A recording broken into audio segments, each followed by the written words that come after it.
నమస్తే, నేను miss Eswararao. Iran Israel యుద్ధంలో ఎవరు గెలిచారు, ఎవరు గెలిచినట్టు భావించాలనే దాని మీద విశ్లేషణ చేసుకునేటువంటి ప్రయత్నం చేద్దాం. అంతర్జాతీయ విషయాల మీద అవగాహన ఉన్నటువంటి అంతర్జాతీయ విశ్లేషకులు కోటేశ్వర గారు మన దగ్గర ఉన్నారు. ఆయనతో ఇంటరాక్ట్ అవ్వండి. సార్ నమస్తే. నమస్తే సార్, అంతర్జాతీయ పరిణామాలు చాలా మారాయి ఈ మధ్యకాలంలో.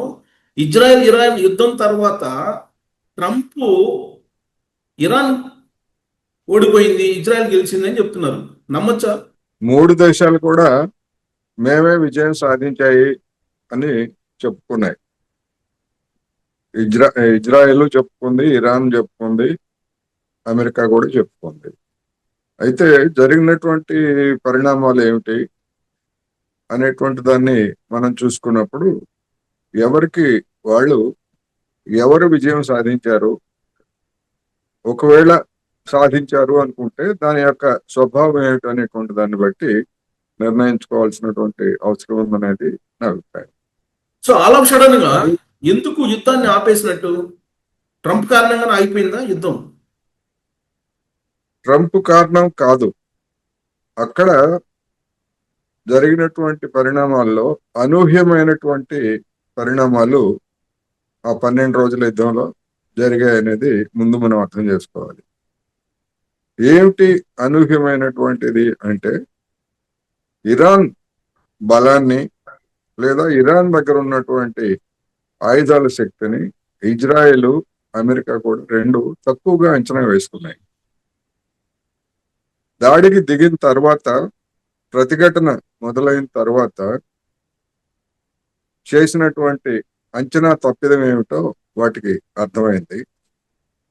అది అర్థమైన తర్వాత ఇజ్రాయెల్ పరువుని కాపాడాలంటే అమెరికా రంగంలోకి దిగి తానే ఏదో మొత్తం ధ్వంసం చేసినట్టుగా, లేకపోతే మరొక కలర్ ఇచ్చేందుకు ప్రపంచానికి B-2 బాంబర్లతోటి ఇరాన్ అణుస్థావరాల మీద దాడులు చేసి మొత్తం అంతా పనికి రాకుండా చేసినట్టు చెప్పింది. కానీ తీరా వెల్లడైనటువంటి వాస్తవాలు ఏమిటి? అలాంటి విధ్వంసం కానీ లేకపోతే అణుస్థావరాలు కానీ ఏమి నష్టపడలేదు. పైన కొంత నష్టం జరిగి ఉండొచ్చు, కానీ ప్రధానమైనటువంటి స్థావరాల్లో ఎలాంటి నష్టం జరగలేదు. వీళ్ళ దాడిని ముందుగానే ఊహించి ఇరాన్ 408 కిలోల శుద్ధి చేసినటువంటి యురేనియంను అప్పటికే వేరే ప్రాంతాలకు కూడా తరలించి జాగ్రత్త పరిచింది అనేటువంటిది మనం చెప్పటం కాదు, అమెరికా గూఢచారి సంస్థలే ఆ విధమైనటువంటి నివేదిక ఇస్తే. మరొక అంశం కూడా ఏంటంటే సార్, ఇరాన్ చుట్టుపక్కల ఉన్నటువంటి అమెరికా స్థావరాల మీద కూడా ఇరాన్ దాడి చేసింది అని చెప్పి తెలుస్తుంది. అంటే అమెరికా మీద కూడా యుద్ధం చేసినట్టేనా ఇరాన్? అంతే కదా, ముందే చెప్పారు కదా, మీరు గనక అమెరికా గనక మా మీద దాడులకు తెగబడితే మేము కూడా దాడులు చేస్తాము అని చెప్పేసి ముందుగానే చెప్పారు. ఆ మేరకు B-2 బాంబర్లతో దాడి చేసిన తర్వాత ఖతార్లో ఉన్నటువంటి దోహా నగరానికి సమీపంలో ఉన్నటువంటి మొత్తం పశ్చిమాసియాలో ఉన్నటువంటి ఒక ప్రధానమైనటువంటి వైమానిక స్థావరం మీదకు చెప్పి మరి, చూడండి మేము మా క్షిపణులను వదులుతున్నామని చెప్పేసి ఖతార్కి ముందుగానే చెప్పి మరి ఇరాన్ దాడి చేసింది. అంటే దాని దగ్గర ఉన్నటువంటి సత్తా ఏమిటి అనేటువంటిది అక్కడ ఒకటి రుజువైంది.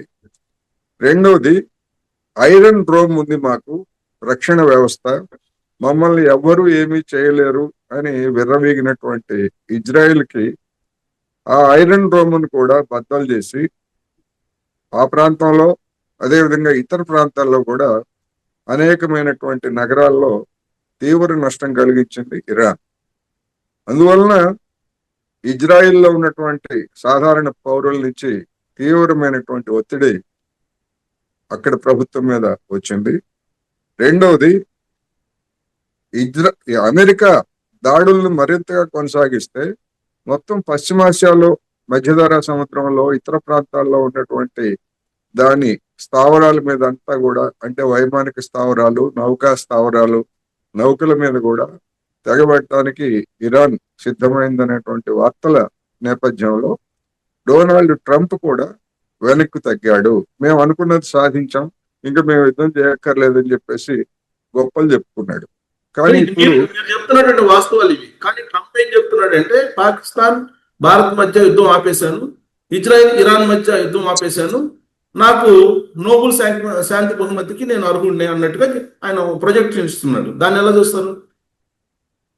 భారత్ పాకిస్తాన్ మధ్య యుద్ధం ఎట్లా ఆపాడని చెప్పాడు. మీరు గనక దాడుల్ని ఆపకపోయేట్లయితే మీ మీద వాణిజ్య ఒప్పందాలని వృద్ధి లేదా వాణిజ్య ఒప్పందాలతోటి మిమ్మల్ని మీ సంగతి తేలుస్తానని చెప్పి బెదిరించి ఆపాను అని చెప్పేసి అదే ట్రంప్ చెప్పాడు. అందువలన ఏమి సాధించారని చెప్పేసి భారత్ ఒకవేళ డొనాల్డ్ ట్రంప్ చెప్పింది కాదు, మేమే పాకిస్తాన్ తోటి జరిగిన సంప్రదింపుల్లో మేమే ఆపేశామని చెప్పేసి మన ప్రభుత్వం చెప్తా ఉంది. ఇక్కడ సరే ఓకే చెప్పారు, బాగానే ఉంది. ఏమి సాధించారని ఆపారు, ఎందుకు ఆపారు ఆపరేషన్ సింధు అంటే వాళ్ళ దగ్గర సమాధానం లేదు. పోనీ ఏమి చేశారు అంటే ఇప్పుడు అమెరికా దాడులు చేసి ఎక్కడో బాంబులు వేసి ఏమి సాధించినట్టుగానే మన ఆపరేషన్ సింధులో కూడా ఉగ్రవాదులు ఖాళీ చేసినటువంటి భవనాల మీద మన వాళ్ళు బాంబులు వేసి ఉగ్రవాదుల స్థావరాలను మేము మోసం చేశామని చెప్పేసి చెప్పుకోవడం తప్ప ఎంతమంది ఉగ్రవాదులు మరణించారు, అసలు అన్ని రోజుల తర్వాత ఆ కేంద్రాల్లో ఉగ్రవాదులు ఎందుకు ఉంటారనేటువంటి కామన్ సెన్స్ కూడా జనానికి ఉంటుంది కదా. అందువలన ఈ ఇజ్రాయిల్ ఇరాన్ మధ్య జరిగినటువంటి దానిలో అంతకు మించి దాడులు చేసేట్లయితే అమెరికాకు కూడా ముప్పై అంటే వేరే ఏదో ఇరాన్ వెళ్ళి అమెరికా మీద దాడులు చేస్తుందని కాదు, ఆర్థికంగా ఎంతో నష్టం. అందుకని ప్రపంచాన్ని బెదిరించడానికి ముఖ్యంగా B-2 బాంబర్లు అనేటువంటివి మేము అంత దూరం నుంచి వచ్చి దాదాపు 12,000 కిలోమీటర్ల దూరం నుంచి వచ్చి మేము ఇరాన్ని కొట్టాము, మేము ఎవరినైనా మేము తలుచుకుంటే కొట్టగలము అని చెప్పేసి ప్రపంచాన్ని భయపెట్టడానికి అమెరికా చేసినటువంటి చర్య అది.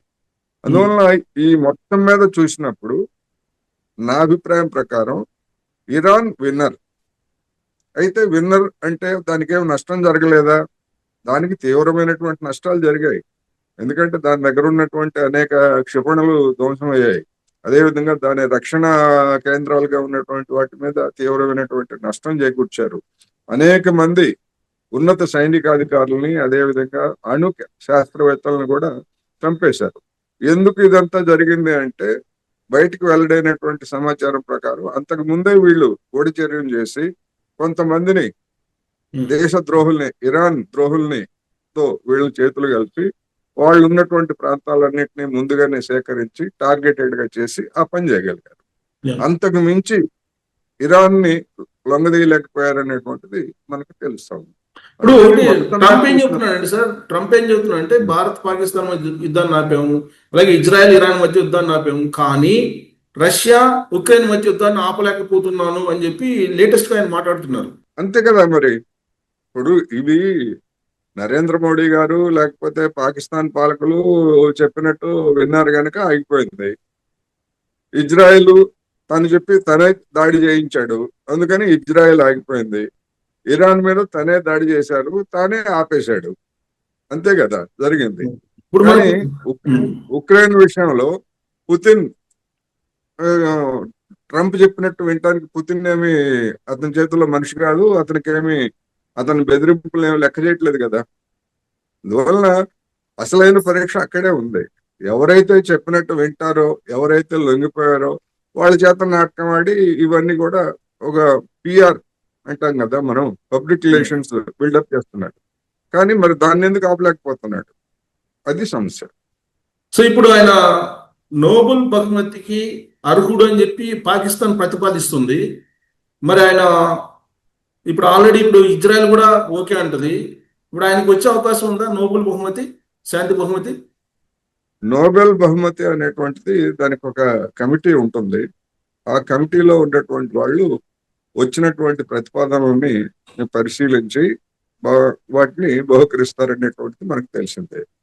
వివిధ రంగాల్లో శాస్త్ర లేకపోతే ఇటువంటి రంగాల్లో సాధించినటువంటి ఫలితాలు వాళ్ళకి స్పష్టంగా కనిపిస్తాయి. కానీ శాంతి బహుమతి అనే దగ్గరకు వచ్చేసరికి ఇది వివాదాస్పదమైంది. అమెరికా అధ్యక్షుడికి శాంతి బహుమతి ఏమిటి?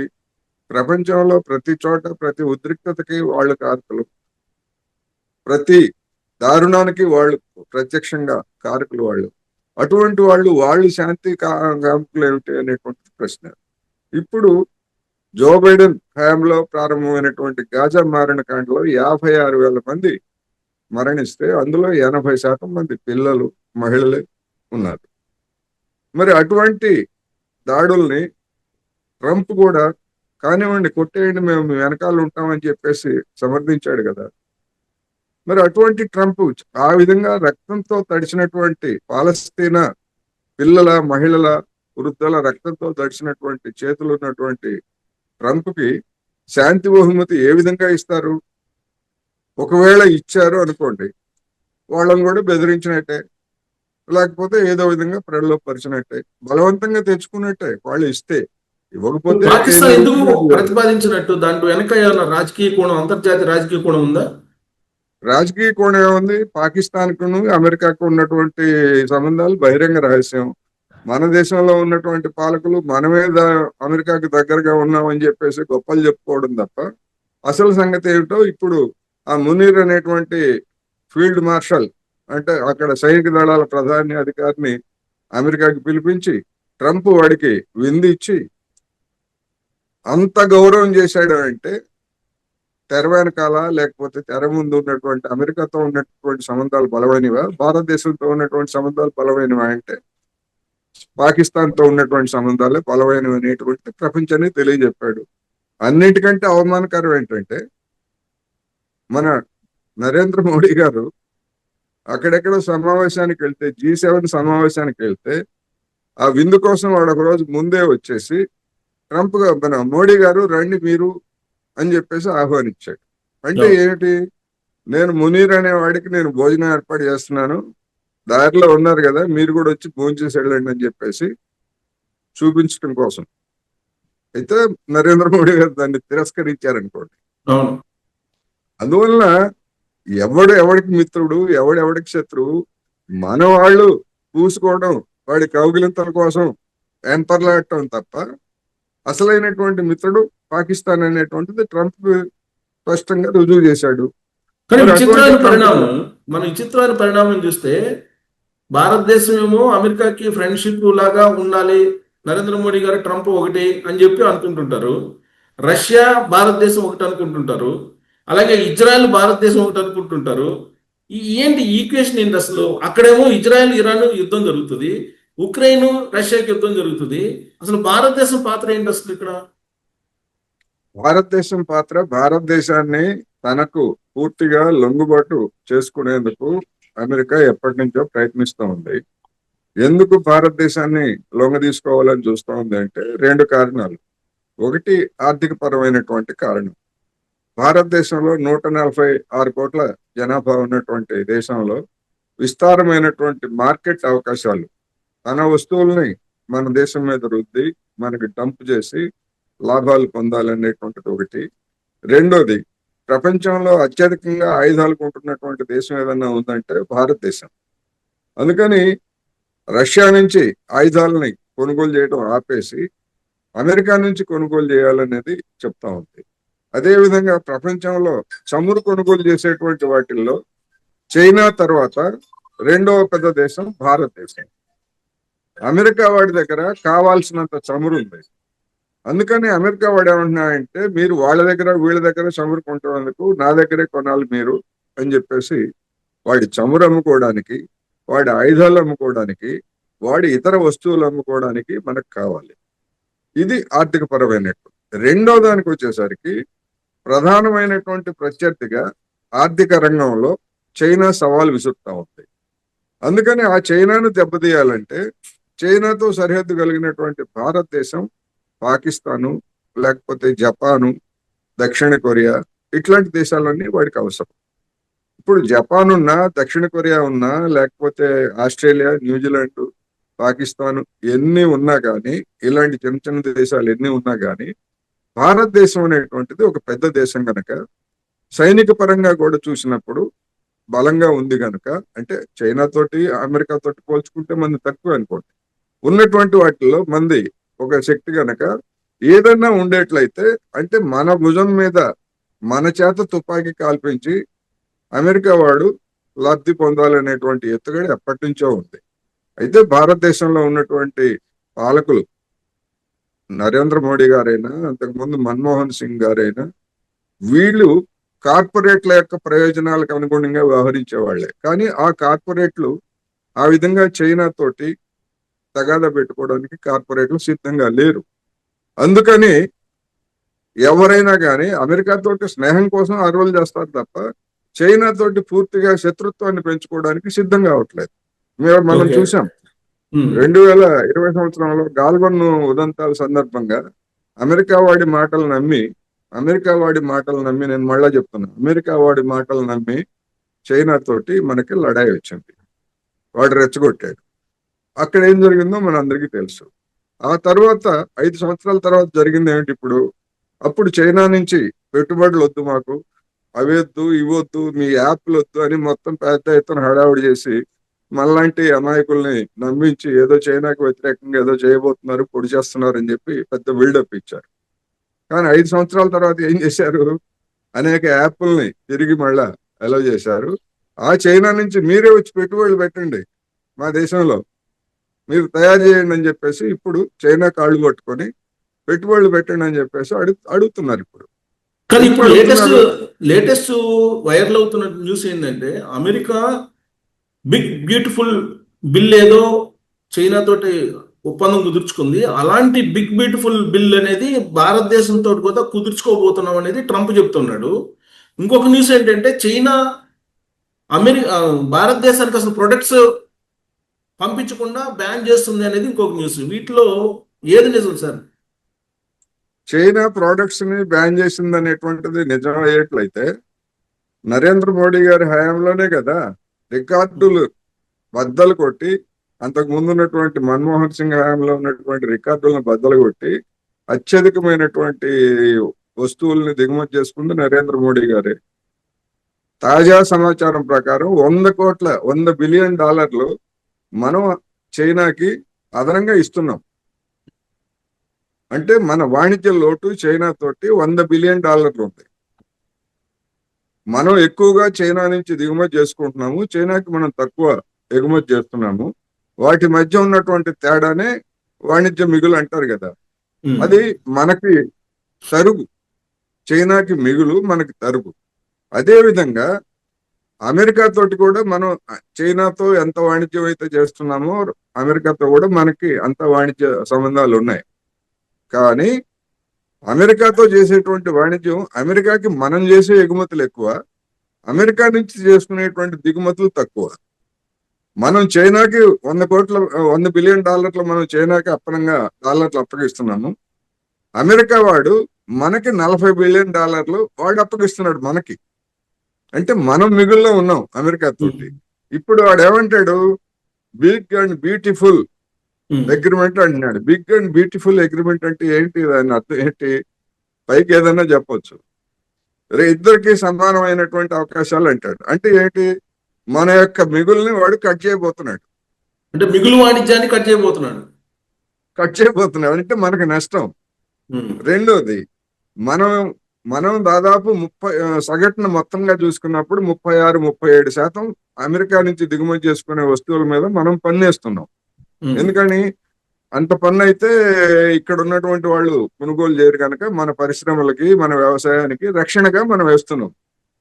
అమెరికా వాడు మన ఎగుమతుల మీద ఎంత వేస్తున్నాడు? 6-7% పన్నేస్తున్నాడు వాడు.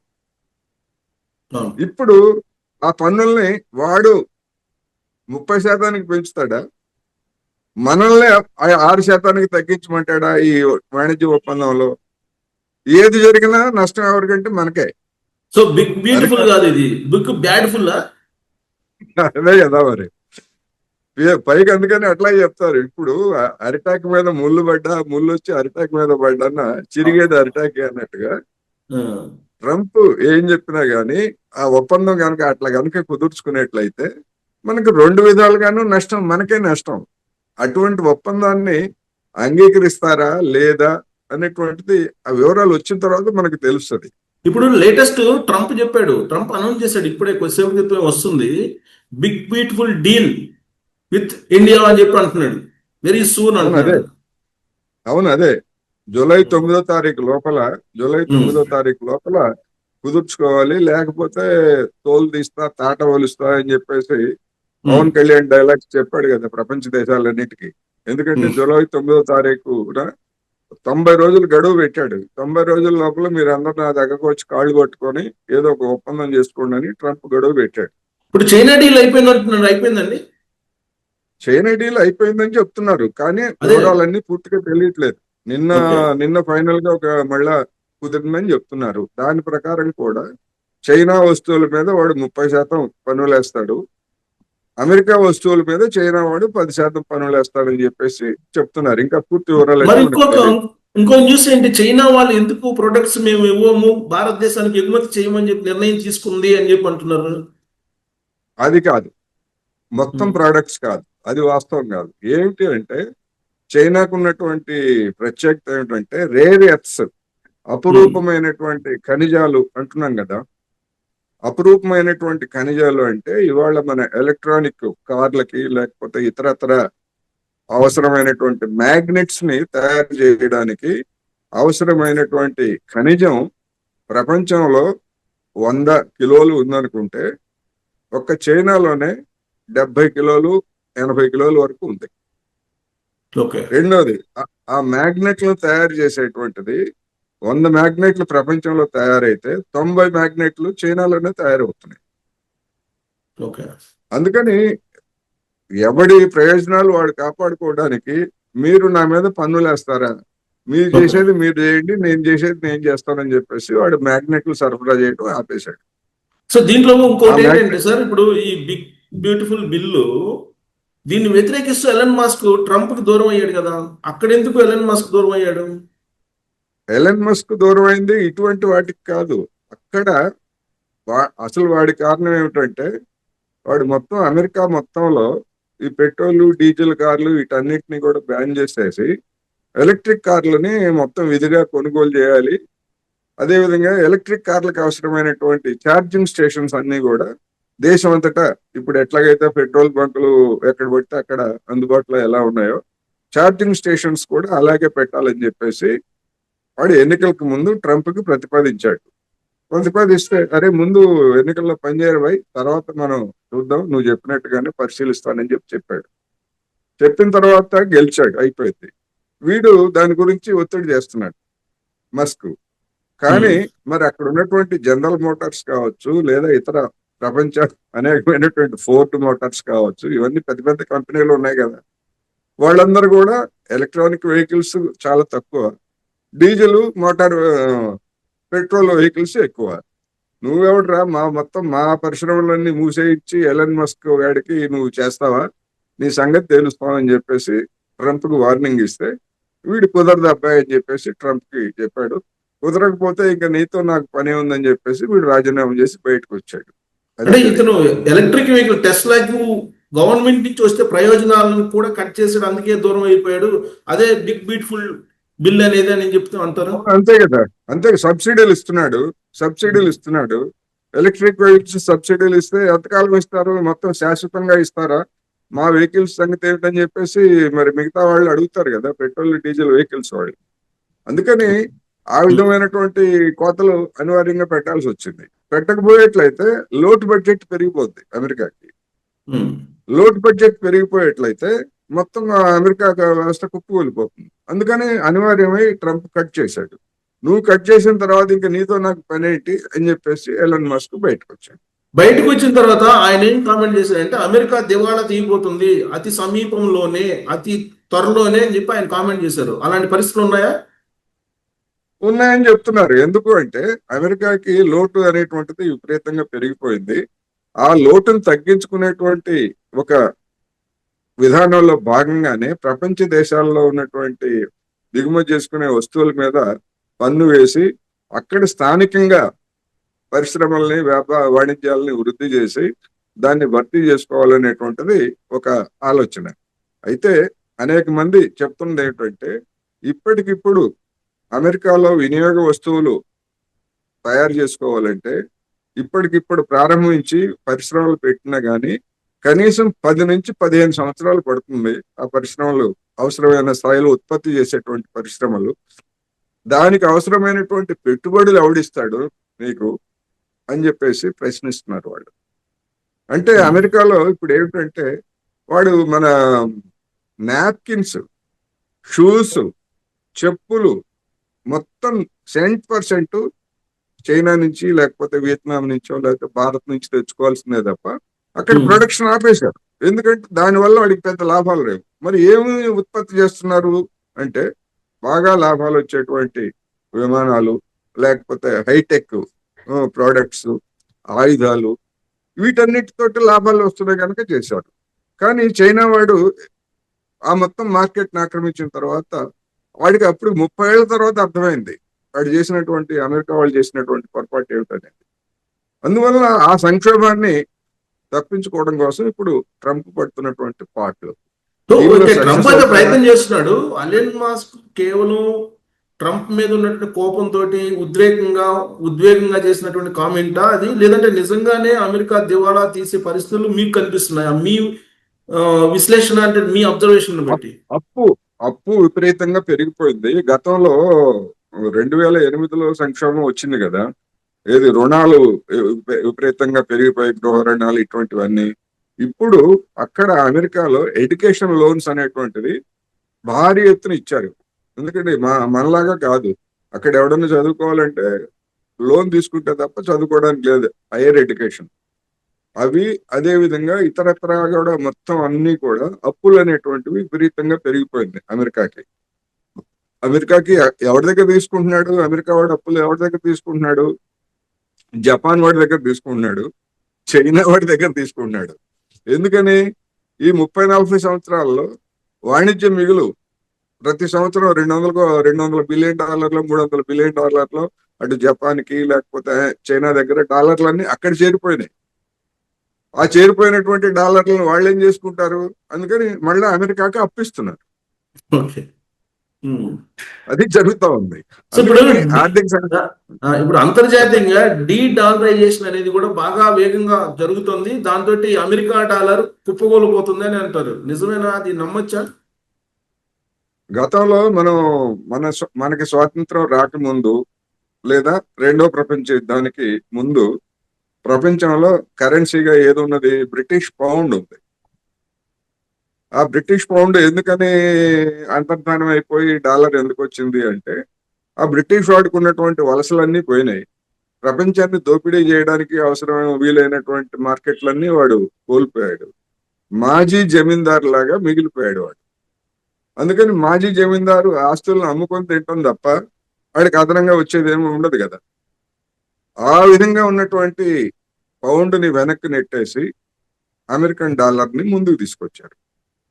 ఇప్పుడు చైనా అనేటువంటిది అమెరికాకి ఒక పెద్ద సవాల్ ఆర్థిక స్థాయిలో.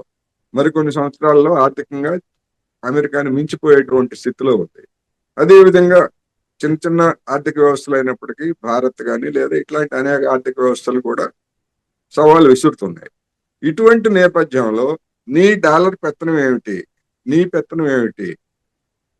మేము ప్రత్యామ్నాయ కరెన్సీని మేము ఏర్పాటు చేసుకుంటాము అనేటువంటిది ఇప్పుడు చెప్తున్నాయి. దాన్ని డీడాలరైజేషన్ అంటున్నారు. నిజానికి డీడాలరైజేషన్ అనేటువంటిది చైనానో లేకపోతే భారత్ బ్రిక్స్ కంట్రీస్ కాదు ప్రారంభించింది, ఐరోపానే ప్రారంభించింది. ఐరోపా సమాఖ్య ఆయా దేశాల్లో ఉన్నటువంటి కరెన్సీలన్నింటినీ కొనసాగిస్తూనే యూరో కరెన్సీని ముందుకు తీసుకొచ్చింది కదా. యూరో, ఫ్రాన్స్ లో ఫ్రాంకు లేకపోతే బ్రిటన్ లో పౌండ్ ఇవన్నీ ఉంటాయి, కానీ యూరో కరెన్సీని ముందుకు తీసుకొచ్చింది. ఎందుకు తీసుకొచ్చింది? డాలర్ని దెబ్బతీయాలి, డాలర్ పెత్తనం మా మీద సాగడానికి వీల్లేదని యూరో కరెన్సీని తీసుకొచ్చింది. ఆ మేరకు ఐరోపా వరకు అది సక్సెస్ అయింది. అంటే వాళ్ళు అంతర్గతంగా ఐరోపా దేశాల్లో ఐరోపా సమైక్య దేశాల మధ్య లావాదేవీల్లో యూరోని వాళ్ళు తీసుకుంటారు లేదా యూరోని మళ్ళీ చేసుకుంటారు, డాలర్తో పని లేదు. కానీ ఇతర దేశాలతో లావాదేవీల విషయానికి వచ్చేసరికి మళ్ళీ వాళ్ళకి కూడా డాలర్ కావాలి. ఇప్పుడు అదే విధంగా డీడాలరైజేషన్ బ్రిక్స్ దేశాలు చైనా, బ్రిటను, రష్యా, అదేవిధంగా బ్రెజిల్, సౌత్ ఆఫ్రికా, ఇవి బ్రిక్స్ దేశాలు.